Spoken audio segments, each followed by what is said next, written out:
तो आज जिस टॉपिक के बारे में हम बात करने वाले हैं वो है C3 साइकिल, ओके, जिसे हम मेनली डार्क रिएक्शन के नाम से भी जानते हैं। This is also known as dark reaction, okay.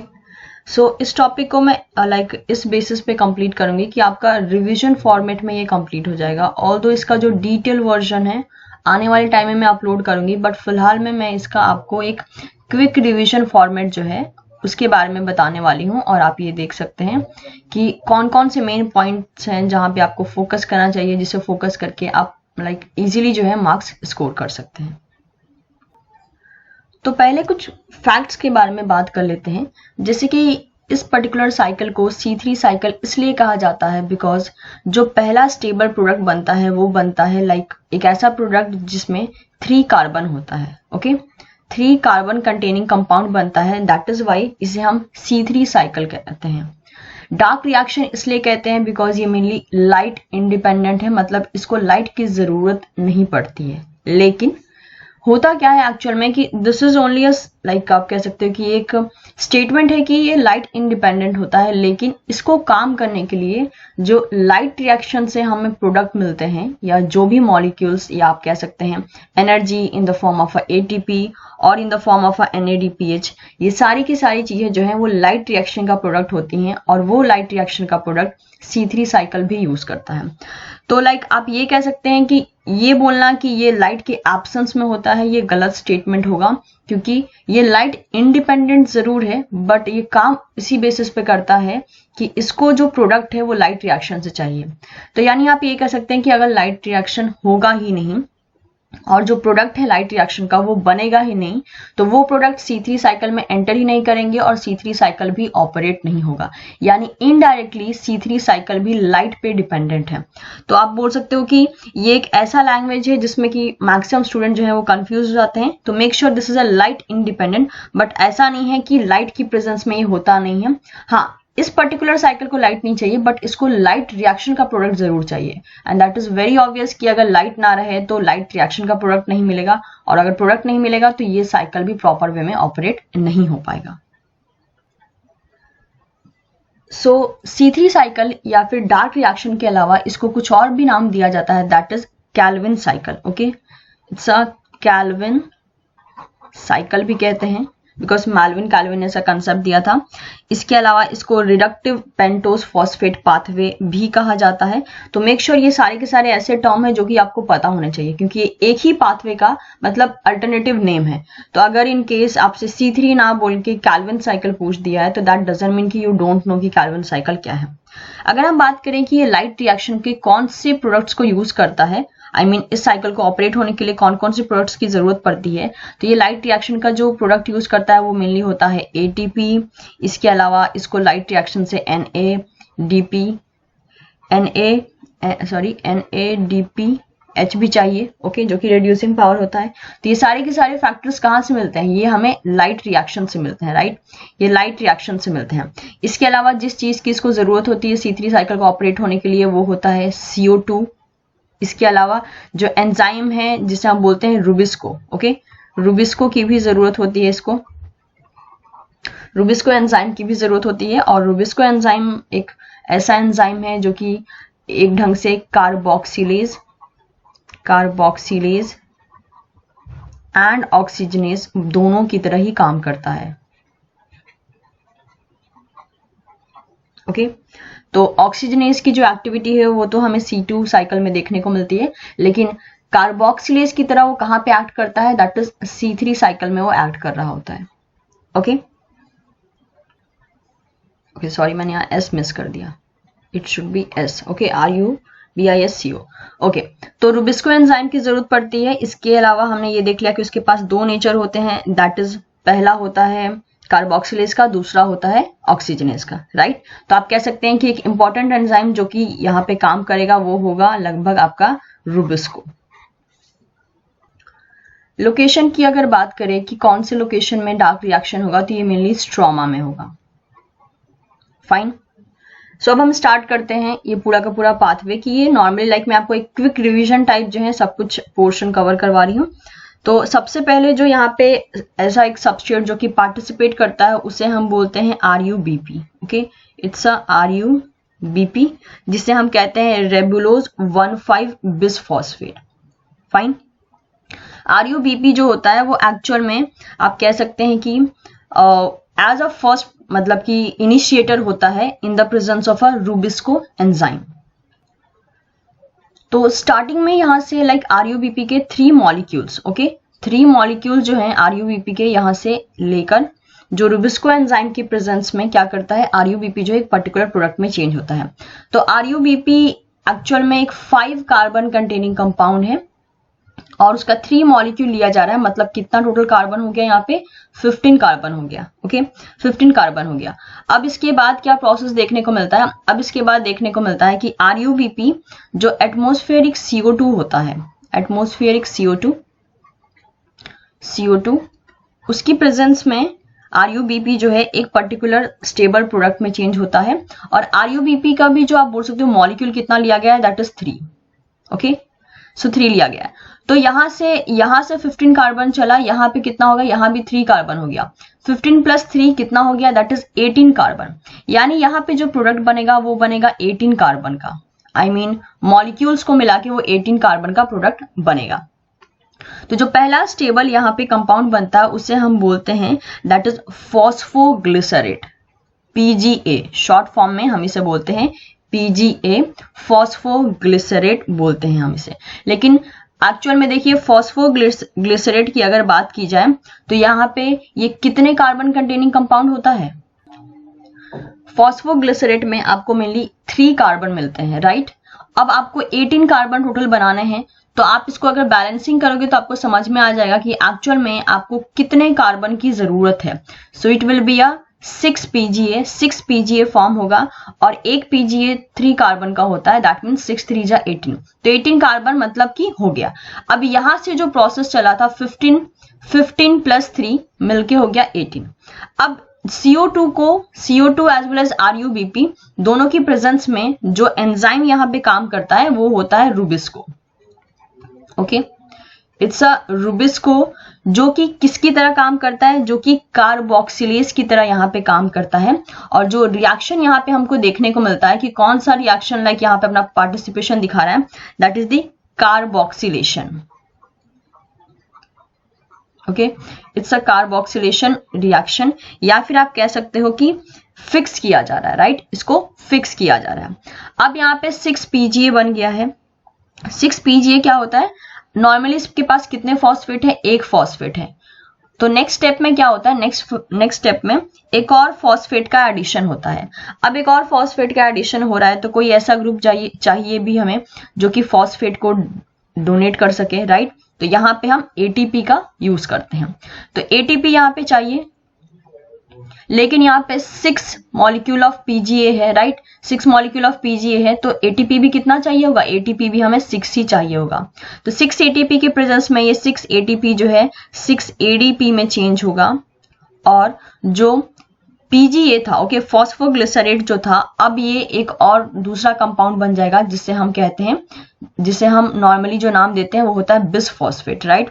It's a 1,3 bisphosphate, bisphosphoglycerate आप कह सकते हैं। ओके, या फिर आप इसे 1,3 डाइफॉस्फोग्लिसरेट भी कह सकते हैं। बिस बोलिए, डाई बोलिए, बात देखिए, मतलब कि 2 पोजीशन पे 1 और 3 पोजीशन पे क्या लग गया है, दैट इज फॉस्फेट लग गया है। और इसका भी कितना मॉलिक्यूल बनेगा, इसका भी 6 मॉलिक्यूल ही बनेगा। ओके, क्योंकि ये भी 3 कार्बन कंटेनिंग कंपाउंड होता है। 3 × 6 18 हो गया। अब यहाँ पे जो टोटल कार्बन बना वो हो गया अब टोटल 18। ओके, अब इसके बाद क्या होता है, इसके बाद नॉर्मली जो रिएक्शन होता है वो होता है रिडक्शन का। रिडक्शन रिएक्शन में क्या होगा, ऑब्वियसली अब हमें रिड्यूसिंग पावर चाहिए। रिडक्शन में क्या होता है कि हमें यहाँ पे कितने मॉलिक्यूल हैं, 6 मॉलिक्यूल है, तो हमें 6 मॉलिक्यूल ऑफ NaDH2 चाहिए, जो कि कन्वर्ट हो जाएगा कितने में, 6 NADP+ में, also by releasing 6 inorganic phosphate. Okay, और इस रिएक्शन को हम कहते हैं, इस पर्टिकुलर रिएक्शन को हम बोलते हैं reduction. This is a reduction reaction. अब जो रिडक्शन फॉर्म में आके जो प्रोडक्ट बनता है उसे हम बोलते हैं phosphoglyceraldehyde. Okay, it's a phosphoglyceraldehyde,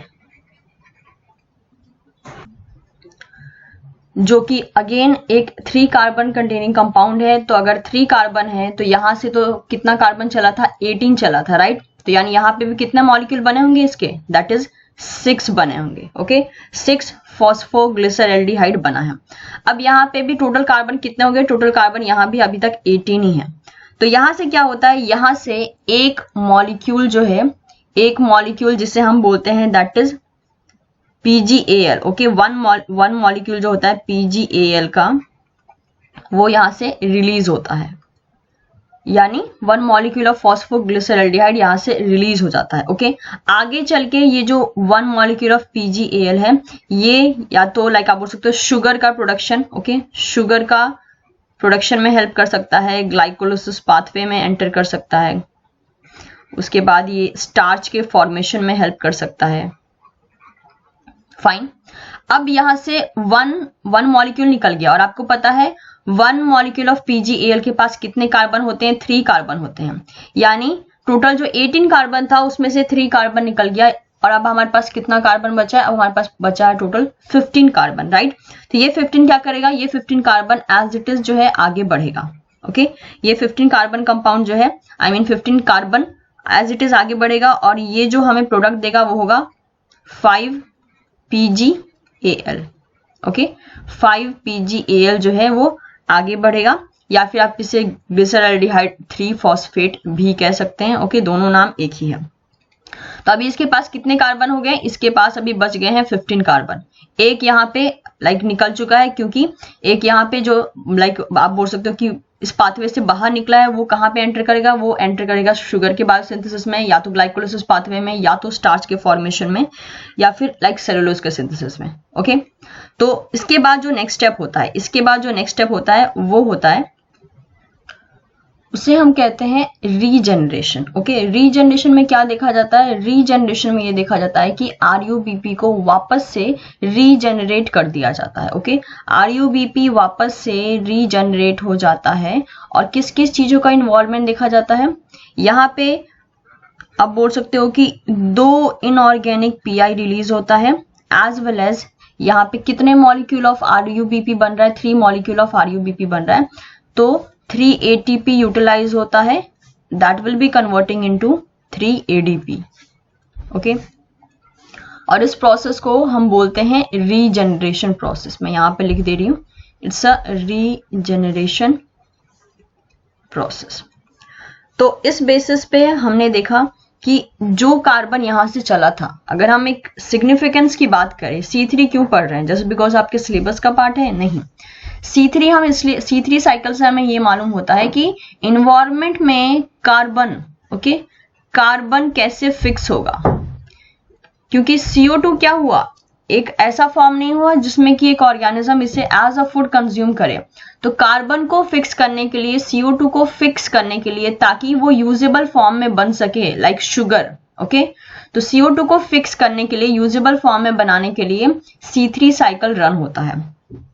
तो this was a overall, like आप कह सकते हैं कि एक ढंग से ये ओवरव्यू था कि C3 साइकिल कैसे होता है, कहाँ पे क्या क्या चीजें बनती हैं, कैसे कैसे क्या क्या चीजें जो है यूज हो रही हैं, कौन से प्रोसेस को हम क्या कहते हैं, एंड रुबिस्को, लाइक रुबिस्को यहाँ पे किसकी तरह काम कर रहा है, दैट इज कार्बोक्सिलेज एंजाइम की तरह काम कर रहा है। अगर हम बात करें कि यहाँ पे लाइक नॉर्मली अगर हम कैलकुलेशन करें कि सारी चीजें कितने अमाउंट में लगी, तो पहले हम स्टार्ट करते हैं ATP से। यहाँ पे 6 लगा, राइट, यहाँ पे 6 ATP, यहाँ पे 3 ATP, टोटल कितना हो गया, ATP हो गया यहाँ पे टोटल 9। Okay, 9 ATP। इसके बाद अगर हम NADPH2 की बात करें, हम NADPH2, ओके सॉरी, मैं यहाँ से मैंने एक P मैंने मिस कर दिया, DPH2, okay, it should be NaDPH2। NaDPH2 की बात करें तो कितना यूटिलाइज हुआ है, वो टोटल यहीं पे सिर्फ यूटिलाइज हुआ है, राइट, यहीं पे यूटिलाइज हुआ है, तो इट शुड बी 6। कितना NaDP प्लस यहाँ पे जनरेट हुआ, it will be NaDP plus कितना जनरेट हुआ, इट विल बी अगेन 6। और कितना PI जनरेट हुआ, इनऑर्गेनिक फॉस्फेट कितना जनरेट हुआ, तो 6 यहाँ जनरेट हुआ था, 2 यहाँ जनरेट हुआ था, तो कितना हो गया, टोटल 8 हो गया, ओके। तो आप कह सकते हैं कि इस बेसिस पे नॉर्मली इतना ये सारा का सारा कैलकुलेशन बैठता है अगर हम एक पर्टिकुलर साइकिल को देखें। तो एक्चुअल में क्या होता है, एक साइकिल जब चलती है, ये बहुत ही इंपॉर्टेंट कंसेप्ट है, अगर एक साइकिल चलती है, if you are talking about the one cycle, तो एक साइकिल में एक कार्बन डाइऑक्साइड मतलब 1 मॉलिक्यूल ऑफ कार्बन डाइऑक्साइड जो है वो फिक्स होता है।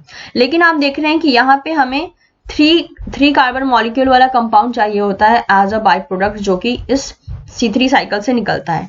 तो हम जब भी इस पर्टिकुलर पाथवे को हम स्टडी करते हैं तो 3 मॉलिक्यूल लेके चलते हैं, क्योंकि जितना हम लेके चल रहे हैं उसको हम किसी फॉर्म में यहाँ पे निकाल दे रहे हैं, राइट, उस पाथवे से हम निकाल दे रहे हैं एज अ प्रोडक्ट, जो कि कार्बन को कार्बन का फिक्सेशन करवा रहा है। अगर हम यहाँ से 1 लेके चलते हैं तो यहाँ पे जो वैल्यू हमें मिलेगी वो पड़ जाएगी फ्रैक्शन में। तो फ्रैक्शन में कैलकुलेशन जो है वो गलत हो जाता है, या फिर आप कह सकते हो थोड़ा कॉम्प्लेक्स हो जाता है। दैट इज वाई हम बहुत ही इनिशियल टाइम से जो कार्बन का आप बोल सकते हो कि अमाउंट है वो 3 मॉलिक्यूल लेके चलते हैं, ओके, 3 मॉलिक्यूल। यानी एक और साइकिल आप जब चलाओगे और 3 मॉलिक्यूल का, तो हम ये कह सकते हैं कि टोटल जो यहाँ पे आपको देखने को मिलेगा कि हाँ कितने साइकिल में एक ग्लूकोज मॉलिक्यूल बनता है, तो ये आपका टोटल 6 साइकिल में, ओके, 6 साइकिल में आपको 1 ग्लूकोज मॉलिक्यूल मिल जाता है। ये जो 3 मॉलिक्यूल मैं बता रही हूँ, मतलब कि 3 मॉलिक्यूल को एक साथ चलाने का मीनिंग मतलब कि कैलकुलेशन में लेने का मतलब होता है कि 3 बार साइकिल जो है वो चल गई। अब एक और बार चला देंगे तो क्या हो जाएगा, एक और बार अगर फिर से चलाएंगे तो फिर से 3 मॉलिक्यूल लेंगे, तो 6 मॉलिक्यूल की जरूरत थी, 6 मॉलिक्यूल हो गया। तो ये देखने में लग रहा है कि ये साइकिल एक बार चल रही है, बट एक्चुअल अगर कैलकुलेशन किया जाए तो ये साइकिल जो ये प्रोडक्ट दे रही है वो 3 बार चलने के बाद मिलता है, राइट। लेकिन हम कैलकुलेशन को सिंप्लीफाई करने के लिए स्टार्टिंग से ही 3 लेके चलते हैं।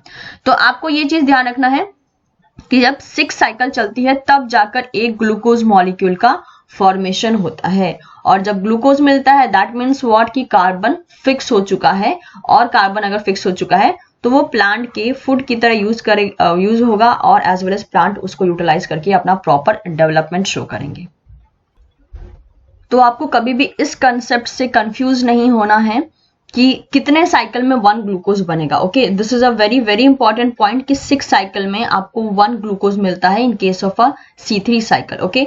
और जो C3 प्लांट्स होते हैं उनमें ही आपको C3 साइकिल ऑब्वियसली देखने को मिलेगा। इसके बाद फिर एक और टॉपिक आता है जिसमें कि C3 प्लांट किसी एडवर्स कंडीशन से गुजरते हैं, लाइक हो गया आपका high temperature, okay, high oxygen का कंसंट्रेशन, तो वो फिर एक नेक्स्ट साइकिल को फॉलो करते हैं जिसे हम बोलते हैं C2 साइकिल। तो वो बहुत आगे का कंसेप्ट है। Right now I am expecting कि ये जो भी पाथवे का मैंने आपको एक ओवरव्यू दिया, okay, this was only a overview, ये एक डिटेल एक्सप्लेनेशन नहीं था। ऑल्दो मैंने फिर भी कोशिश किया कि मैं थोड़ा बहुत जहां पे जरूरत है वहां पे मैं डिटेल में सारी चीजों को लेके जाऊं। तो यहाँ पे मैंने जितनी भी बातें की हैं वो एक ओवरव्यू है, इसका सिर्फ और सिर्फ एम था आपको चीजों से रिवाइज करवाना, ओके, क्योंकि आपके एग्जाम पास में है, तो and I am not getting that much of time कि मैं डिटेल वर्जन जो है आपके लिए बना पाऊं। सो दैट इज वाई मैंने एक रिवाइज फॉर्म बनाया है, बट ये रिवाइज फॉर्म भी इतना डिटेल में है कि अगर आप इससे क्वेश्चन करते हो तो वो इजिली सॉल्व हो जाएंगे।